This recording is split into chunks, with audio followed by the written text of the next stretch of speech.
안녕하세요. 제일부동산입니다. 벌써 새해가 시작된 지 닷새나 지났습니다. 그동안에 결심하신 일들 잘 이루어지고 계시기를 바라고요. 그리고 날씨도 춥고 그런데 아무쪼록 건강관리 잘 하시기를 바라겠습니다. 한 가지 더 부탁드리고 싶은 거는 구독하시고 좋아요 꼭 눌러주시고요. 그리고 알림까지 해주시면 제가 보내는 거 계속 받아보실 수 있습니다. 그동안에 이제 좋아요하고 구독하셨는데 20여 편 이상 찍었거든요. 그런데 못 받아보신 분들이 많다고 연락이 오셔서 알림 설정을 해주실 것을 권해드렸습니다. 오늘서부터는 국토부에서 발행한 그 임대차 보호법에 대한 내용 중 분쟁에 대한 내용이 많이 있었나 봐요. 분쟁. 그래서 분쟁에 대한 거를 이렇게 사례집을 만들어서 발표를 하셨더라고요.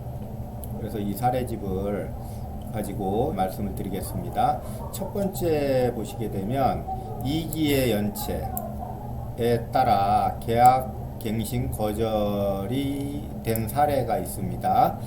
임차인이 두 번의 연체액에 해당하는 월세를 연체한 사실이 있어서 임대인이 계약갱신을 거절한 것은 정당하다고 인정을 하였습니다. 차임을 연체하시면 이런 일이 발생이 되겠죠. 계약은 갱신되지 않으나 임차인이 이사할 주택을 구할 수 있도록 기존 임대차 계약의 종료일보다 한 달 후 퇴거하는 것으로 조정을 하였답니다. 바로 나가기는 안 하더라도 한 달 정도 유예기간을 좀 주라는 얘기 같습니다. 사실관계를 보시게 되면 임차인은 21년 1월 8일에 임대인에게 임대차 계약 갱신 요구를 하게 됩니다. 임대인은 같은 날 임차인이 차임을 두 번 연체한 사실이 있음을 이유로 계약갱신을 거절했어요. 그 후 임대인은 임차인에게 임대차 보증금에 대한 채권 양도 통지서를 송달받았다는 이유로 전화 및 내용 증명 방법으로 수차례 계약갱신 거절의 의사를 하였으나 임차인은 계약갱신하여 줄 것을 계속 요구한 사례입니다. 신청인의 의견, 임대인의 의견을 보시게 되면 신청인은 피신청인, 임차인이 2기의 차임을 연체하였고 피청구인이 임대차 보증금 반환 청구권을 일부 양도를 하였고요.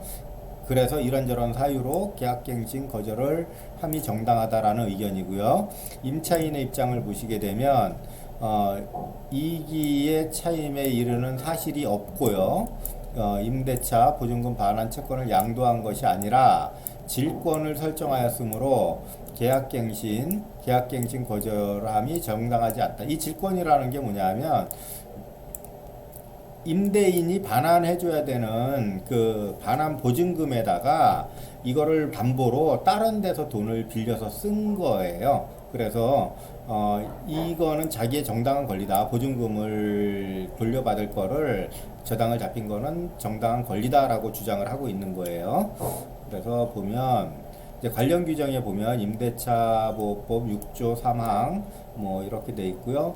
뭐 6조에도 불구하고 어쩌고 저쩌고 정당한 사유 없이 거절하지 못하는데 2기의 차임에 해당하는 금액에 이르도록 연체한 사실 두 번이 아니고 2기의 차임 100만원이면 100만원 100만원, 200만원을 말하는 거고 50만원, 30만원 이렇게 연체하면 2기의 차임이라고 할 수 없습니다.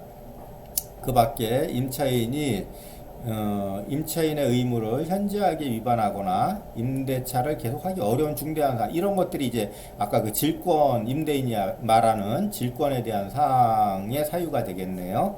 그래서 이제 국토부는 어떻게 조정 결과를 발표를 하였냐 하면 피신청인 임차인이 2기의 차임을 연체한 사실이 있고 있었단 얘기죠. 확인했단 얘기고 임대차 계약갱신을 거절할 정당한 사유가 있음을 설명하고 계약갱신 거절을 한 것은 임대인이 정당하다고 인정을 했습니다. 신청인은 피신청인이 이사할 주택을 구할 수 있도록 그게 이사 가는 집을 구해야 되잖아요. 지금 당장 내보낼 수는 없고요. 한 달 정도 유예 기간을 주고 퇴거하도록 그렇게 했습니다.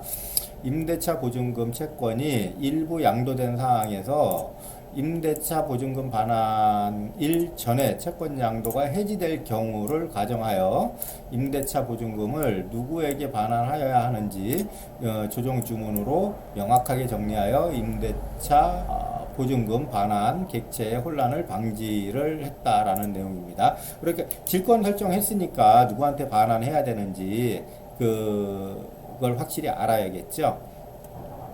그래서 조정 결과를 보시게 되면 이렇게 법조문이 이렇게 있는데 결론은 뭐냐면 임차인이 잘못했을 때에는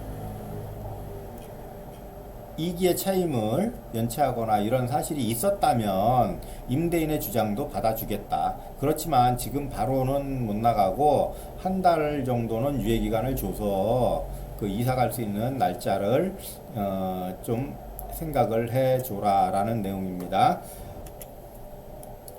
지금 보니까 약 한 5분 정도 지났는데 이 한 건만 봐도 이렇게 시간이 많이 걸리고 있습니다. 이 사례를 다 보게 되면 저는 편수가 늘어나서 좋을 것 같긴 한데 중간중간 뭐 필요 없는 그런 내용들은 좀 삭제해 가면서 한번 진행을 해 보도록 하겠습니다. 오늘은 그 분쟁 규정 중 차임이 연체되었을 때를 이제 예를 들어서 말씀을 드렸고요. 조정된 사례 그렇게 설명을 드렸고 그 법에서 어떻게 판례됐다 그런 것까지 자세히 나와 있어서 앞으로 이런 건에 대해서는 뭐 굳이 뭐 법원에다 가지 않고 사례집만 보고서도 해결이 가능할 것으로 보여집니다. 오늘은 이것으로 마치고요. 도움이 되셨다면 구독, 좋아요 꼭 부탁드리고 알림 설정도 같이 좀 해놓으시면 제가 올릴 때마다 이렇게 무슨 유튜브가 올라왔다 이런 것들이 보여질 수 있으니까 꼭 참고해 주시고 앞으로는 이 내용만 연재해서 가긴 갈 건데 중간중간 다른 보도자료나 좋은 것들이 있으면 같이 병행해서 하도록 노력해 보겠습니다. 감사합니다. 제일부동산이었습니다.